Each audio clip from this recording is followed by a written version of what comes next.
نثار مدینہ کہ سب جنتی ہے نثار مدینہ. اور یہ بھی سے بطور خاص آپ تک پہنچا کر سماعت فرمانے.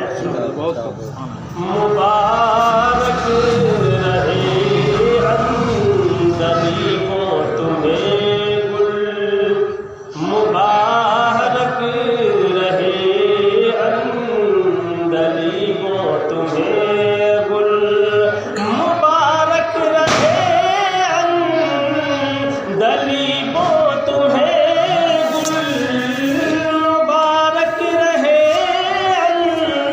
اندلی کو تمہیں گل، ہمیں گل سے بہتر ہے خار مدینہ، ہمیں گل سے بہتر ہے خار مدینہ. اور اس کلام کا بہت ہی پیارا سے سماعت فرمائیں.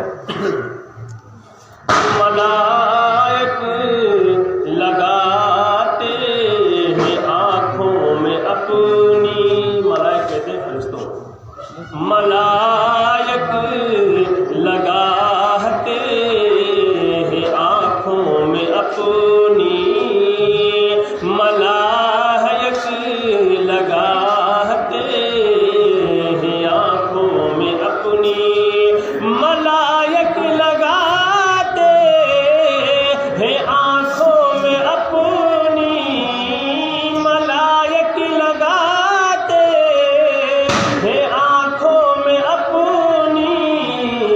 کیا لگاتے ہیں؟ شب و روز خواہ کے مزار مدینہ،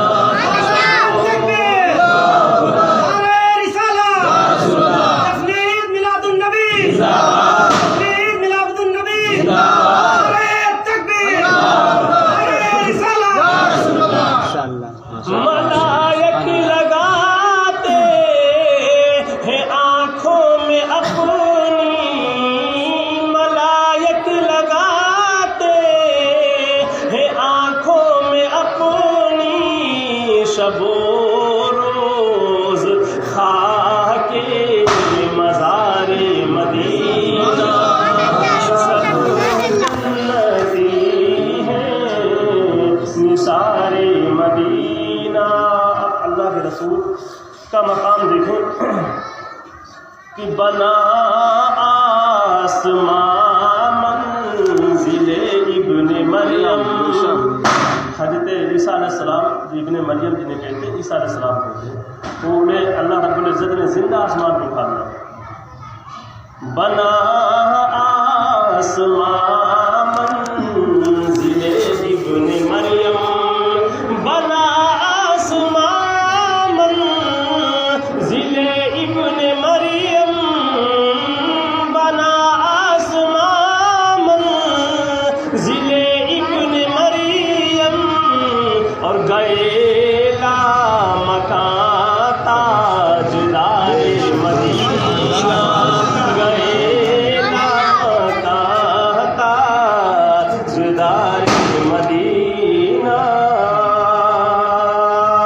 مکے کا شعر آپ تک پہنچا رہا ہوں. حضرت علامہ حسن رضا کا مکے میں کیا کہتے ہیں سماعت فرمائیں کہ شرف جن سے حاصل ہوا انبیاء کو، انبیاء کہتے ہیں نبیوں کو، شرف جن سے حاصل ہوا انبیاء کو، شرف جن سے حاصل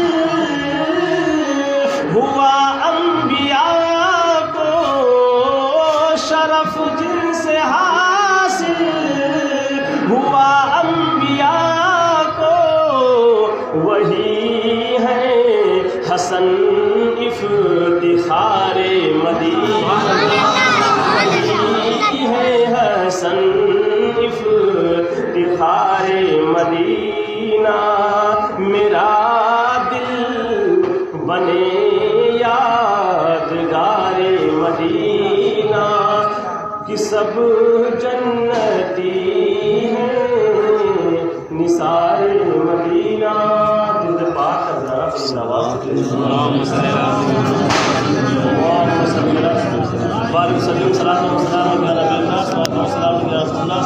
علیہ وسلم۔ حضرات گرامی، اللہ رب العزت خلاق کے سامنے اس نے ہم اور آپ کو اپنے محبوب کا ذکر سننے کے لیے اکٹھا کیا ہے۔ یہ نصیب کی بات ہے، ہر انسان کے حصے میں یہ نعمت نہیں آتی ہے، نصیب والوں کے حصے میں نعمت آتی ہے۔ ہم اور آپ کی نصیب ہے کہ اللہ نے اپنے حبیب مصطفیٰ صلی اللہ علیہ وسلم کو سننے کے لیے ہمیں اکٹھا کیا۔ حضرات گرامی دیکھیے، یہ صرف وہ ذکر ہے کہ اللہ رب العزت والے مقدم شاد فرماتا ہے کہ تم اپنے رب کی دی ہوئی نعمتوں کا خوب خوب چرچا کرو، خوب خوب تذکرہ کرو، خوب خوب ذکر کرو۔ میرے دوستوں بزرگوں، ہم اللہ اس کے رسول صلی اللہ علیہ وسلم کا تذکرہ کرتے ہیں، اور ہمارے لیے سب سے بڑی نعمت جو ہے وہ کوئی اور نہیں بلکہ اللہ کے رسول کا اس دنیا میں تشریف لانا ہے۔ یہ سب سے بڑی نعمت ہے، اس سے بڑی نعمت اور کوئی نہیں۔ حالانکہ نعمتیں تو بے شمار ہیں، رب فرماتا ہے کہ اگر تم اللہ کی نعمتوں کو شمار کرنا چاہو تو ہرگز گن ہی نہیں سکتے ہو، ہرگز شمار کر ہی نہیں سکتے ہو، ہرگز کاؤنٹنگ کر ہی نہیں سکتے ہو۔ حضرات، تمام نعمتوں میں سب سے بڑی نعمت جو ہم اور آپ کے لیے ہے وہ رسول اعظم کا دنیا میں تشریف لانا ہے۔ حضرات گرامی، تو دیکھیے، ہم اور آپ ذکر مصطفیٰ میں حاضر ہیں، ہم اور آپ ذکر مصطفیٰ میں حاضر ہو کر اپنی غلامی کا ثبوت پیش کرتے ہیں۔ میرے دوستوں بزرگوں، جیسا کہ ابھی آپ نے سنا کہ جس انسان سے جو محبت کرتا ہے تو محبوب کی ہر بات اسے ماننی چاہیے۔ اگر ہم آپ سے محبت کرتے ہیں تو آپ کی باتیں ہمیں اچھی لگیں گی، اور آپ کی بتائی ہوئی باتوں پر ہم چلنے کی کوشش کریں گے، تبھی دنیا کہے گی انسان جس سے محبت کرتا ہے یہ انسان اسی کی باتوں پر چلتا ہے، یہ محبت سچی محبت ہے، اس کی محبت سچی محبت ہے۔ میرے دوستوں، لیکن اگر ہم آپ سے محبت کرنے کا دعویٰ بھی کریں اور جو چیز آپ کو پسند نہ ہو وہی کام کریں، حضرات گرامی، تو دنیا ہمیں کہے گی یہ دعویٰ ضرور کرتا ہے محبت کرنے کا دعویٰ پیش کرتا ہے، کہتا ہے، لیکن حضرات اس کا عمل اپنے محبوب کے عمل کے مطابق نہیں، اپنے محبوب کے عمل کے الٹا ہے، لہذا یہ دعوے میں جھوٹا ہے، کام اس کا کچھ اور ہے، زبان پہ کچھ اور ہے، حقیقت میں اگر اس انسان سے محبت کرتا تو اسی کے بتائی ہوئی باتوں پر عمل کرتا۔ بلا تسبیح کے یہی مثال ہم اور آپ سمجھیں، اگر ہم اللہ اس کے رسول کے سچے محبت کے دعوے دار ہیں، محبت کرنے والے اگر کہلاتے ہیں، تو یقین جانیے اللہ اس کے رسول کی باتوں پر عمل کریں گے تب بھی ہم سچے عاشق کہلائیں گے، تب بھی سچے محبت کہلائیں گے، تب بھی سچے محبت کرنے والے کہلائیں گے۔ ایسا ہرگز ہو ہی نہیں سکتا ہے کہ انسان جس سے محبت کرے اس کی باتوں کو چھوڑ کر کسی اور کی بات پر عمل کرے تو ہرگز اس کی محبت وہ سچی محبت نہیں ہوتی ہے۔ میرے دوستو، اللہ رب العزت ہمیں اور آپ کو سچی محبت کرنے کی توفیق عطا فرمائے، اور یہ بھی جانیں کہ اللہ جب کسی سے ناراض ہوتا ہے حضرات تو اس کی دولت نہیں چھینتا ہے۔ توجہ فرمائیں، اگر اللہ ہم سے ناراض ہو گیا یا آپ سے ناراض ہو گیا، لوگ سوچتے ہیں حضرات گرامی انسان نماز بھی نہیں پڑھتا ہے لیکن اس کے پاس دولتیں کے انبار لگے ہیں، وہ انسان عبادت و ریاضت بھی نہیں کرتا ہے، عمدہ گاڑی نہیں وہ چلتا ہے، وہ انسان نماز نہیں پڑھتا ہے، اچھا کاروبار چلتا ہے۔ میرے دوستوں بزرگوں، میں آپ کو بتانا یہ چاہتا ہوں حضرات کہ اگر اللہ جس سے روٹھتا ہے، جس سے ناراض ہوتا ہے، تو ایسا نہیں کہ اگر اللہ ناراض ہو جاتا ہے بسا اوقات اس کی دولت بھی چھین لیتا ہے، لیکن ایسا نہیں کہ اگر اللہ نے اسے دولت دے رکھی ہے تو اللہ اس سے خوش ہے، ہرگز نہیں۔ اللہ جس سے ناراض ہوتا ہے اس سے دولت نہیں چھینا کرتا ہے، اس سے ایمان سلب کر لیا کرتا ہے، اس سے ہدایت چھین لیتا ہے، یعنی وہ دولت خوب کمائے گا لیکن راہ راست پر نہیں ہوگا، راہ راست پر وہ نہیں ہوگا۔ میرے دوستوں بزرگوں، اگر ہم اور آپ بھٹکے ہیں، ہمیں عبادت و ریاضت کا شوق نہیں ہے، تو یقین جان لیں کہ اللہ ہم سے ناراض ہے، رب ہم سے ناراض ہے۔ اسے خوش کرنے کے لیے حضرات گرامی رب کی بندگی کرنا چاہیے، رب کی بارگاہ میں سر بسجود ہونا چاہیے۔ میرے دوستوں، ابھی آپ نے سنا کہ ہم اور آپ اگر مسجد میں نہیں آ سکتے ہیں تو جبریل کے پر پہ اپنا پیر کیسے رکھ سکتے ہیں؟ رضا کل سے اب وجد کر کے گزریے کہ ہے رب سلم صدائے محمد۔ حضرات جس امت کے لیے میرے آقا ہر جگہ گرہ وزاری کر رہے تھے، یہاں تک کہ قبر انور میں میرے آقا رو رہے ہیں، جب جا رہے تھے پھر بھی آپ لمحہ مبارک سے کچھ پڑھ رہے تھے. حضرات گرامی حضرت زید بن ارقم حضرت قسم رضی اللہ عنہ غالباً تھے, انہوں نے اپنا کان جب لگایا تھا اللہ کے رسول کے لمحہ مبارک کے پاس تو دیکھا ہونٹ ہل رہے ہیں, تو کیا اگر ہونٹ ہل رہے ہیں تو کچھ آواز بھی آ رہی ہوگی. جب اپنا کان اللہ کے رسول کے لمحہ مبارک کے پاس لے گئے, وہ لمحہ مبارک جسے میرے اعلیٰ حضرت ارشاد فرماتے پتلی پتلی گلیں خود اس کی پتیاں, ان لبوں کی نزاکت پہ لاکھوں سلام. ان لمحہ مبارک کے پاس جب کان لے جاتے ہیں تو آواز کچھ اور نہیں آتی ہے, آواز آتی ہے رب حبلی امتی, رب حبلی امتی. رات بھر غم میں روتے رہے مصطفیٰ جب کبھی امتی کا خیال آ گیا. میرے دوست و بزرگوں, ہمارا اور آپ کا عمل جو ہونا چاہیے وہ اللہ کی رضا کے لیے ہونا چاہیے. دکھاوے کا عمل تو اسلام میں حرام ہے, ریاکاری اسلام میں حرام ہے. میں آپ کو ایک بات بتاؤں, ریاکاری کی بات آئی کہ دکھاوے کی بنیاد پر اگر انسان اللہ کی رضا کے لیے صرف کام کرتا ہے تو اس کا فائدہ اسے دنیا میں بھی ملے گا, آخرت میں بھی ملے گا. لیکن اگر میری نماز صرف دکھاوے کی نماز ہے تو میری نماز میرے منہ پہ مار دی جائے گی, میرا روزہ میرے منہ پر مار دیا جائے گا, میری زکوٰۃ میرے منہ پر مار دی جائے گی, میرا حج میرے منہ پر مار دیا جائے گا. میرے دوست بزرگوں, ایک بستی میں ایک عابد صاحب رہا کرتے تھے. ایک بستی میں ایک عابد صاحب رہا کرتے تھے. حضرات گرامی اتفاق سے اس بستی والوں میں کچھ لوگوں نے ایک درخت کی پوجا شروع کر دی, ایک پیڑ کو پوجنے لگے. حضرات گرامی عابد صاحب کو جب پتہ چلا کہ لوگ اس پیڑ کی پوجا کرتے ہیں, کلہاڑی اٹھاتے ہیں, پیشاب اٹھاتے ہیں, چل دیتے ہیں کہ اس پیڑ کو کاٹ دیں گے, نہ تو پیڑ رہے گا نہ لوگ اس کی پرستش کریں گے. شرک کر رہے ہیں, اور شرک ایسا گناہ ہے کہ حضرات گرامی ارشاد فرمایا گیا ہے ان الشرک لظلم عظیم, شرک سب سے بڑا گناہ ہے. اللہ رب العزت شرک معاف نہیں کروا سکتا. شرک مطلب اللہ رب العزت کے ساتھ کسی کو شریک کرنا, کسی اور کو خدا مان لینا رب العزت کے ساتھ, یہ شرک کہلاتا ہے. تو ان لوگوں نے درخت کو خدا مان رکھا تھا رب کے ساتھ, تو شرک کر رہے تھے. حضرات تو عابد صاحب نے تیشہ اٹھایا, راستے میں چل دیے. ابلیس انسانی شکل میں ملتا ہے, کہتا آپ کہاں جا رہے ہیں؟ کہا آپ اس درخت کاٹنے جا رہے ہیں جس کی وجہ سے لوگ شرک کر رہے ہیں, مشرک ہو رہے ہیں. حضرات ابلیس نے کہا اسے کاٹنے سے پہلے مجھ سے آپ کو مقابلہ کرنا ہوگا, مجھ سے لڑائی کرنی ہوگی, مجھے شکست دینا ہوگا. کہا ٹھیک ہے. لڑائی ہوئی, عابد صاحب نے ابلیس کو شکست دے دی, یعنی ہرا دیا. ابلیس نے کہا دوبارہ مقابلہ ہوگا, دوبارہ ہوا, پھر ہرا دیا, تیبارہ ہوگا. تینوں بار عابد صاحب نے اسے شکست دے دی. اس کے بعد جانے لگے تو ابلیس نے کہا دیکھیے عابد صاحب ذرا میری بات ٹھنڈے دماغ سنیے, کوئی آپ نبی تو ہے نہیں, نہ کوئی آپ ولی ہیں, اور نہ اللہ رب العزت نے آپ کو حکم دیا ہے کہ اس درخت کو کاٹو. حضرات گرامی, اگر آپ اس درخت کے کاٹنے سے باز آ جائیں گے تو میں آپ کو روزانہ 10 درہم دوں گا. اگر آپ اس درخت کو کاٹنے سے رک جائیں گے تو آپ کو 10 درہم میں روزانہ دوں گا. آپ کی تکیے کے نیچے صبح 10 درہم مل جائیں گے. عابد صاحب نے سوچا یار روز 10 درہم, حضرات گرامی روز 10 درہم جب مل رہے ہیں تو بڑا فائدہ ہوگا. نہ کچھ کہنا چاہوں گا, اور صحیح بات نہ میں ولی ہوں نہ کوئی نبی ہوں, نہ اللہ نے مجھے بصارت دی کہ جاؤ پیڑ کاٹو. ترنت اس نیک کام سے رک جاتے ہیں اور کہتے ہیں ٹھیک ہے, واپس چلے آئے. اب رات کو سوتے ہیں, جب صبح اٹھے تکیہ ہٹایا تو واقعتاً 10 درہم ملے. نماز ادا کی, اس کے بعد سو گئے. صبح جب ہوئی تو پھر ہٹایا. مسلسل 3 دن انہیں 10 درہم ملتے رہے. اور جب چوتھا دن آیا, حضرات گرامی صبح اٹھے, تکیہ پلٹا تو پیسے نہیں تھے, پیسے غائب. اب عابد صاحب کو بڑا غصہ آیا, ترنت کلہاڑی اٹھائی اور کہا آج تو کاٹ ہی دیں گے, آج تو کام تمام ہی کر دیں گے. حضرات گرامی اسی مقام پر پھر وہی ابلیس انسانی شکل میں ملتا ہے. کہتا عابد صاحب آپ کہاں جا رہے ہیں؟ تیور آپ کے بدلے ہوئے ہیں, ماجرا کیا ہے؟ کہا ماجرا یہ ہے اس درخت کو آج میں کاٹ کے رہوں گا.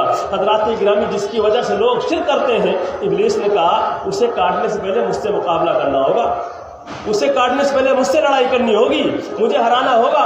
کہا ٹھیک ہے. عابد صاحب نے سوچا یار ابھی 3 ہی دن پہلے اسے پٹکا تھا, آپ 3 دن کی بات ہے پھر ہرا دیں گے. کہا ٹھیک ہے, اگر آپ مقابلہ کرنا چاہیں کر سکتے ہیں. ابلیس اور عابد صاحب میں مقابلہ ہوا. حضرات گرامی تو اتفاق سے ہوتا ایسا ہے کہ ابلیس نے عابد صاحب کو شکست دے دی, ابلیس نے عابد صاحب کو ہرا دیا.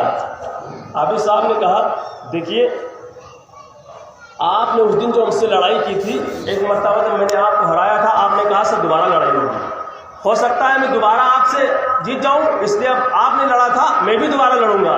کہا ٹھیک ہے آپ دوبارہ مقابلہ کر سکتے ہیں۔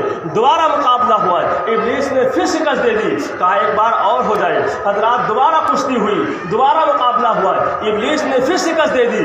عابد صاحب نے کہا کہ ماجرا کیا ہے؟ ابھی 3 دن پہلے میں نے تمہیں ہرایا تھا، حضرات گرامی آج تم مجھ پر غالب ہو رہے ہو، وجہ کیا ہے؟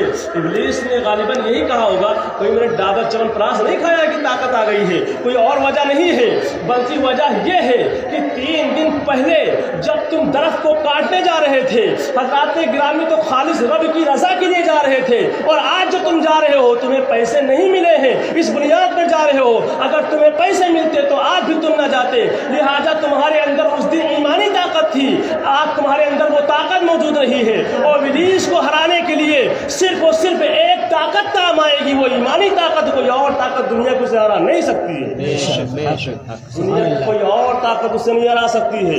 اگر ابلیس کو ہرانا ہے تو صرف اور صرف ایمانی طاقت، وہ ایمانی طاقت ایسی طاقت ہے حضرات گرامی جس کے آگے ابلیس شکست کھا جاتا ہے، اس کے علاوہ کوئی اور طاقت ابلیس کو ہرا نہیں سکتی ہے۔